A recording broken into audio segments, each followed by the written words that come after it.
Bonjour à tous les amis, c'est un plaisir de vous retrouver ce dimanche pour une vidéo spéciale. Je vais répondre à une question sur l'ONG, plutôt la fondation United People Global, que j'ai reçue par rapport à l'une des vidéos que j'avais faites précédemment, voilà, que vous avez juste devant vos yeux. Voilà, compte tenu du nom qui est un peu compliqué, je crois que c'est une dame qui a posé cette question, donc je vais pouvoir répondre par rapport à ce que la fondation United People Global, UPG en sigle. Et donc, chère dame, The Golden Girl, c'est le nom. J'espère que vous allez suivre cette vidéo et recevoir les réponses que vous cherchez par rapport à la fondation genevoise United People Global, UPG en sigle. En plus, j'ai une information importante à donner par rapport à une annonce qui a été faite par le président de UPG lui-même, Yemi Babington Achaye, économiste et homme d'affaires accompli, concernant une conférence sur la RD Congo que nous allons bientôt organiser. Et voilà, aujourd'hui je ne vais pas faire de spot publicitaire comme d'habitude car je suis assez pressée. Le call reprend demain en Suisse et je dois faire encore les cheveux de ma fille. Voilà, les mamans des petites filles aux cheveux afro savent de quoi je suis en train de parler. Ça me prend chaque dimanche 4 heures pour pouvoir faire ses cheveux. Il faut le masque, il faut le shampoing, le lissage avant le tressage. En tout cas, les mamans, vous savez de quoi je parle. Donc, je vais être brève dans la vidéo d'aujourd'hui. S'il y a d'autres informations, j'y reviendrai dans des vidéos prochaines car il faut que je m'occupe des cheveux de ma princesse. Car il est en fait pratiquement 12h22 à Genève. Donc, je vais juste me présenter. Je m'appelle Sandra, voilà, basée à Genève. Je suis la fondatrice de la boutique Sandra Bella Moda qui fait dans le domaine de la mode. Nous avons une boutique physique au Congo-Kinshasa et une boutique en ligne basée à Genève dont vous trouvez toutes les informations en barre de description de cette vidéo. Et voilà, avant de parler de la fondation elle-même, je vais parler de son fondateur dont j'ai déjà parlé dans certaines vidéos que j'ai remis en barre de description. Je vais les faire donc brièvement, voilà. Le fondateur et président de la fondation United People Global s'appelle Yemi Babington Achaye, de nationalité nigériane. Voilà, c'est un économiste de formation, un entrepreneur, homme d'affaires à succès. À noter que avant déjà d'être entrepreneur, il est né quand même dans une famille influente et aisée au Nigeria, de la lignée royale de la tribu Yoruba. En clair, son grand-père était roi. Voilà pourquoi son feu père, est appelé Prince Adebayo Babington Achaye. Ses deux parents sont économistes. Sa mère est encore vivante. Et d'ailleurs, elle est très impliquée dans les activités de la fondation United People Global. Ce sont donc des parents qui ont poussé tous leurs enfants à l'excellence. Et d'ailleurs, deux parmi les sœurs de Yemi sont des juristes chevronnés. J'ai parlé de l'une d'elles dans une des vidéos sur cette chaîne. Yemi lui-même, nom qui est le diminutif de Adeyemi, voilà, un nom Yoruba, a fait l'université de Harvard. Voilà, il a payé ses études à Harvard, car avant même d'aller à l'université, il s'est engagé dans les business. Il a fait beaucoup d'argent. C'est les genres d'hommes qui ont fait tellement d'argent que l'avenir de leurs enfants, des générations futures, est assuré. Voilà, qui peuvent juste déjà prendre leur retraite avant la cinquantaine et puis tout est bon. Et pourtant un homme très humble, un homme très poli, respectueux, car en fait c'est un mari et père de famille très respectable, un homme dont le leadership va de soi. Voilà, ce n'est pas le genre d'homme qui va aller critiquer des femmes comme avec ses contenus red pill et consorts.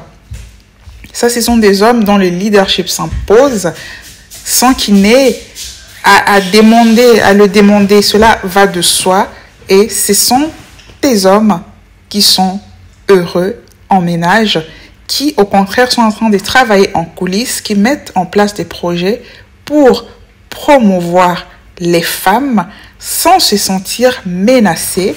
Voilà, sans se sentir menacées par le fait que des femmes puissent briller. Ils aident les femmes à briller et toutes les femmes qui viennent à rencontrer cet homme se retrouvent à voir leur vie changer positivement d'une manière ou d'une autre. Voilà les genres d'hommes, voilà le portrait, c'est ce que moi j'appelle un homme alpha. Et d'ailleurs, il convient de le souligner encore ici, à tout seigneur, tout honneur, tous les hommes nigérians que moi je connais, et j'en connais à titre professionnel, voilà, uniquement à titre professionnel, sont des grands travailleurs. Ce sont des hommes généralement qui ont la mentalité de gagnant, la mentalité de champion, que ce soit dans leur pays ou au niveau de la diaspora. Ce n'est pas par hasard si la plupart, du moins, les hommes les plus riches en Afrique sont des nationalités nigérianes. Et les femmes d'ailleurs, c'est une question de mindset. Voilà. Yemi, par exemple, aurait pu se contenter d'être le fils de son père, le petit-fils de son grand-père. Il est issu d'une famille riche au Nigeria, mais il n'a pas fait. Il s'est engagé très jeune. Avant même d'aller à l'université, il s'est engagé dans les affaires et il a fait beaucoup d'argent du fait de son mindset. Voilà. Ensuite, il va travailler comme conseiller de la ministre des Finances de l'époque, Madame Ngozi, qui est aujourd'hui la directrice générale de l'Organisation mondiale du commerce basée à Genève. Voilà. Et après cela, il va travailler notamment comme directeur au Forum économique mondial à Genève avant de créer sa fondation United People Global. Ce sont des hommes donc qui soit visent des postes très hauts de direction ou se mettent à leur propre compte. Ce sont des hommes généralement qui n'aiment pas recevoir des ordres en fait. Ils aiment avoir leur propre mode de pensée. Voilà. J'ai toujours dit que c'est un exemple à copier, en tout cas en Afrique. Quand quelque chose est bon, il faut le dire. Voilà pourquoi moi je suis contre ces stéréotypes où on va vous dire que les hommes nigérians sont généralement des dealers de drogue ou des criminels.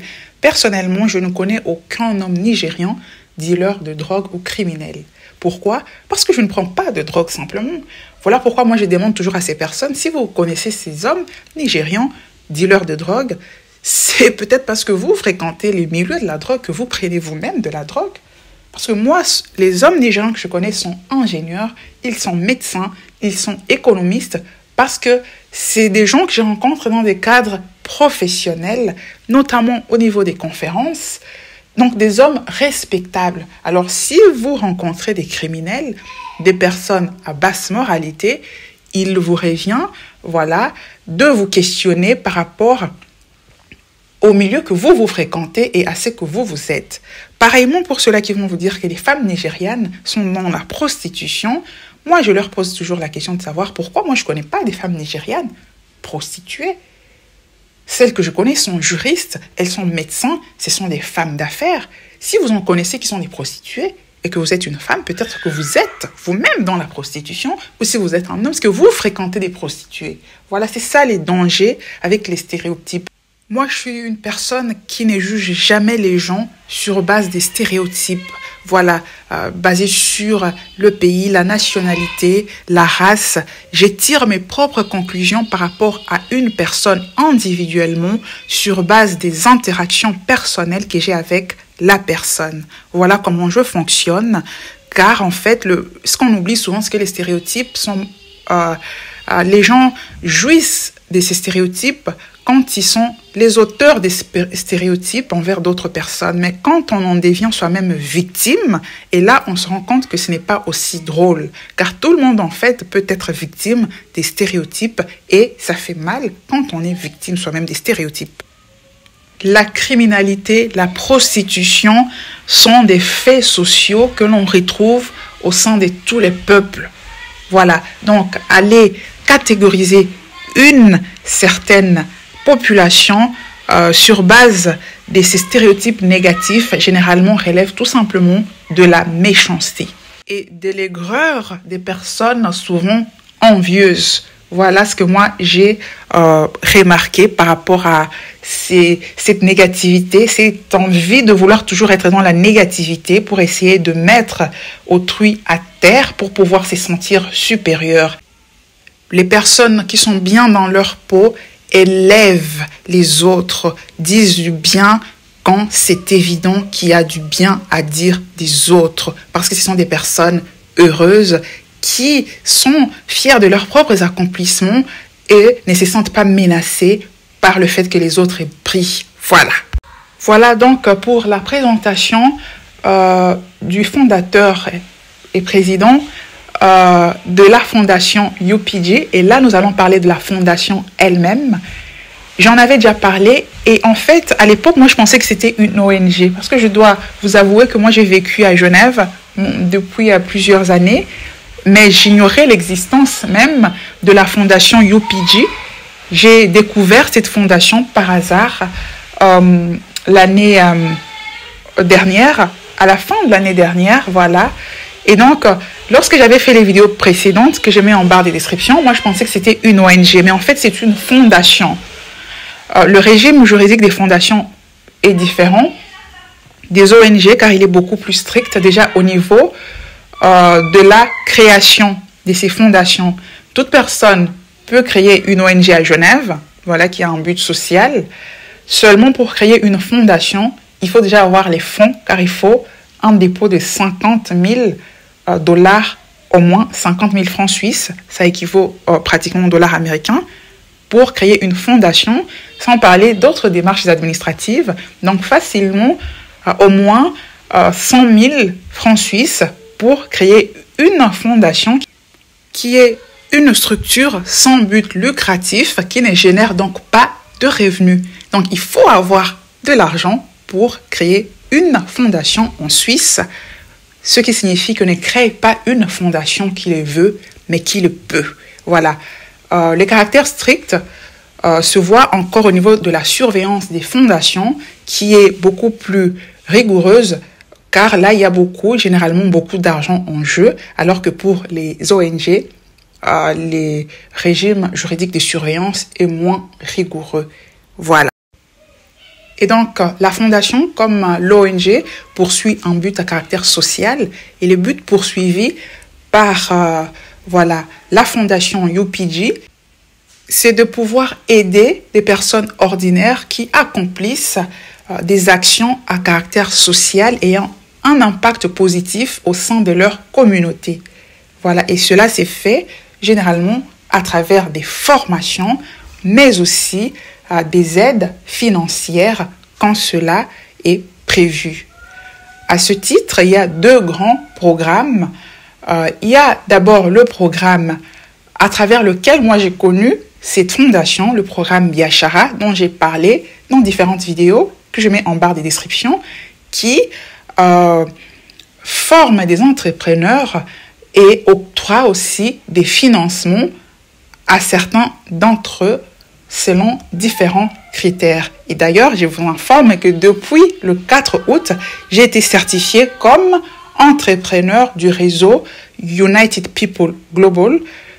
Cette certification ouvre un certain nombre d'avantages, notamment la possibilité de recevoir de financement, mais aussi ça donne droit à avoir un mentor ou une mentor parmi les différents instructeurs qui ont donné cours aux entrepreneurs. Il y a un cours en ligne qui est suivi voilà, par les différents entrepreneurs des 4 coins du monde. J'en ai parlé dans différentes vidéos que je remets en barre des descriptions, en tout cas pour les personnes intéressées. Voilà, c'est un programme de 6 semaines, un programme intense. Il y a différents entrepreneurs qui vont donner des cours. Et puis, voilà, il y a une certification. À l'issue de cette certification, vous entrez dans le réseau qui ouvre différents avantages. Je ne sais pas encore qui est mon mentor. Voilà, ce sera décidé par la fondation, de savoir qui va être le mentor de quelle personne. La fondation va matcher les personnes avec les différents mentors en fonction de leur secteur d'activité. Donc là, vous avez mon certificat signé par le président de la fondation, Yemi Babington Achaye. Voilà, je mets en barre des descriptions un lien qui explique plus en détail le programme Biashara. Voilà, avec les vidéos où j'en ai parlé. Il y a plus d'informations donc sur les sites internet de la fondation où il y a notamment les noms des membres du conseil d'administration de la fondation qui ne sont pas des moindres. Voilà, il y a notamment Madame Gracia Machel, voilà, la seule femme au monde à avoir été première dame dans 2 pays respectifs. Voilà, elle est membre du conseil d'administration de la fondation. Voilà, c'est quelque chose de lourd. Voilà. Dans une des vidéos prochaines, je vais revenir sur voilà, les différentes possibilités de financement qui existent, les différents partenaires de la fondation UPG. Aujourd'hui, je ne peux pas le faire. La vidéo est déjà même très longue. Je le ferai prochainement dans une autre vidéo. Et donc, le deuxième programme phare de la fondation, c'est la formation des leaders dans le domaine de la sustainability en anglais, voilà, de la durabilité avec cet intérêt de protéger aujourd'hui l'environnement. Donc c'est un programme le plus important à ce jour qui forme pratiquement 500 jeunes leaders chaque année de 18 à 35 ans. En ce moment même, il y a un groupe de ces jeunes qui ont été sélectionnés pour aller sur l'île Hurricane aux États-Unis, un des partenaires de la fondation UPG dans le cadre de ce programme. Yemi, ce n'est pas n'importe qui. C'est un homme avec grand H, il a des partenariats solides. Voilà, donc ces jeunes sont en ce moment aux États-Unis dans le cadre de ce programme. Ils ont été sélectionnés parmi une multitude qui a suivi la formation. Voilà. En plus de ces 2 programmes phares, il y a plusieurs autres activités qui sont organisées par la fondation. Je mets en tout cas le lien vers le site où vous allez trouver toutes les informations pour ceux qui sont intéressés par les activités de la fondation. Et maintenant, je vais parler de l'information par rapport à une conférence sur le Congo. Voilà, déjà, je vais expliquer comment est venue cette idée. Alors, il faut savoir que généralement, chaque mercredi, nous avons une conférence en ligne sur le conflit en Ukraine. Voilà. Et donc, je vais dire que personnellement, la conférence est animée chaque mercredi par le président de la fondation lui-même, Yemi Babington Achaye. Et donc, personnellement, si je suis du principe qu'il y a violation du droit international en Ukraine par la Russie, du fait de l'invasion, ça c'est évident. Moi, je suis juriste, spécialité droit international, donc ce n'est pas moi qui vais aller dire qu'il n'y a pas violation du droit international. Il y a violation du droit international, il y a une invasion. La Russie n'est pas en état de légitime défense au regard du droit international du fait de cette attaque sur l'Ukraine. Donc, je suis d'accord avec ce principe. En revanche, j'ai une position différente de Yemi en ce qui concerne la solution apportée à ce problème que j'ai exprimée durant l'une de ces sessions de conférence. À savoir, en ce qui me concerne, c'est que en temps de guerre, le droit international se tait et c'est la force qui va primer. Voilà. Et en ce qui me concerne par rapport à ce qui se passe en Ukraine, moi je pense que l'Ukraine a intérêt à ne pas rejoindre l'OTAN, à faire la paix avec la Russie. Bien entendu, Yemi n'est pas d'accord avec moi, comme les jeunes Ukrainiens qui viennent à chacune de ces sessions pour faire leur présentation. Pour eux, la Russie doit quitter leur pays, ne pas avoir d'exigences, voilà, et puis laisser l'Ukraine rejoindre l'OTAN. Voilà, donc pour moi, je me dis, en principe, voilà le principe, mais seulement la réelle politique, c'est autre chose. C'est le rapport de force qui va primer. Et en ce qui me concerne, quand on voit la force de plus en plus revendiquée par la Russie. On voit ce qui est en train de se passer au Niger, où les États-Unis se sont départis de la position de la France pour aller faire partir les putschistes, rejoignant la position de la Russie contre la France. On se rend compte qu'il y a quelque chose. Donc moi, dans l'une de ces sessions, je me disais que l'Ukraine ne doit pas compter sur les dits amis ou alliés, parce que, en mon sens, surtout quand je considère ce qui s'est passé dans mon pays, le Congo, ma conclusion qui se passe encore, c'est qu'il n'y a pas, voilà, d'amis sur la scène internationale. Il n'y a pas d'amis en politique entre États. Il y a des intérêts. Et il revient à l'Ukraine, en ce qui me concerne, de voir où sont ses intérêts en tant qu'État, et non pas seulement, voilà, se ranger du côté de l'OTAN par idéologie politique. Voilà, donc c'était ça ma position. Voilà, et Yemi n'a pas été d'accord avec moi, comme beaucoup de personnes dans le panel, mais moi je soutiens cette position. Et donc c'est dans ce contexte-là qu'est venue l'idée de faire une conférence sur le Congo, suggestion de Yemi lui-même. Voilà, donc je voulais vous passer cette information car la conférence sera en ligne. Il y aura donc possibilité de rejoindre la conférence pour ceux qui voudront y participer. Et d'ailleurs, je peux me taguer d'être expert sur la question congolaise. Pour ceux qui ne le savent pas, en 2015, j'ai publié un livre sur la guerre au Congo, un livre qui a été préfacé par mon professeur à l'époque en droit international humanitaire, le professeur Yves Sando, membre du comité international de la Croix-Rouge. Voilà, c'est lui qui a écrit cette préface. Vous pouvez voir le livre, le droit de la guerre à l'épreuve du conflit armé en République démocratique du Congo. Voilà, donc je voulais vous passer cette information et puis je vous ferai suite de l'évolution de cette préparation et je vous informerai comment les personnes intéressées pourront assister à cette conférence. Voilà ce dont je voulais vous parler aujourd'hui. Je vais donc mettre fin à cette vidéo qui est déjà beaucoup plus longue que prévu et m'occuper de ma petite princesse. Je vous dis au revoir.